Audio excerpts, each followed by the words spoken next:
30 days challenge ನಾನು ಮಾಡ್ತಿರೋ 30 days challenge ಬಂದು ವೆಯ್ಟ್ ಲಾಸ್ ಅಲ್ಲ, ಇದು ಬಂದು ಇಂಟರ್ಮಿಟಿಂಗ್ ಫಾಸ್ಟಿಂಗ್. ಇಂಟರ್ಮಿಟಿಂಗ್ ಫಾಸ್ಟಿಂಗಲ್ಲಿ ನಾನು ಬಂದು 8 ಅವರ್ಸ್ ಊಟ ತೊಗೋತೀನಿ, 16 ಅವರ್ಸ್ ಫಾಸ್ಟಿಂಗಲ್ಲಿ ಇರ್ತೀನಿ. ಫಾಸ್ಟಿಂಗಲ್ಲಿ ಬಂದು ಬರೀ ವಾಟರ್ ಡ್ರಿಂಕ್ ಮಾಡ್ತೀನಿ.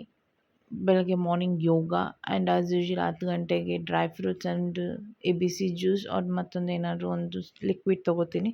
ಅದ ನಂತರ ನಾನು ಆಲ್ಮೋಸ್ಟ್ ನಿಯರ್ ಬೈ 1 o'clockಗೆ ನಾನು ಮಾರ್ನಿಂಗ್ ಏನು ಬ್ರೇಕ್ಫಾಸ್ಟ್ ಮಾಡಿರ್ತೀನೋ ಅದೇ ತೊಗೋತೀನಿ.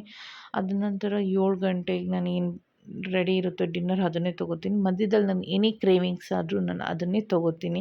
ಯಾಕಂದರೆ ನಾನು ವೆಯ್ಟ್ ಲಾಸ್ ಜರ್ನಿ ಮಾಡ್ತಾಯಿಲ್ಲ, ನಾನು ಮಾಡ್ತಾ ಇರೋದು 30 ಡೇಸ್ ಚಾಲೆಂಜ್ ಇಂಟರ್ಮಿಟಿಂಗ್ ಫಾಸ್ಟಿಂಗ್.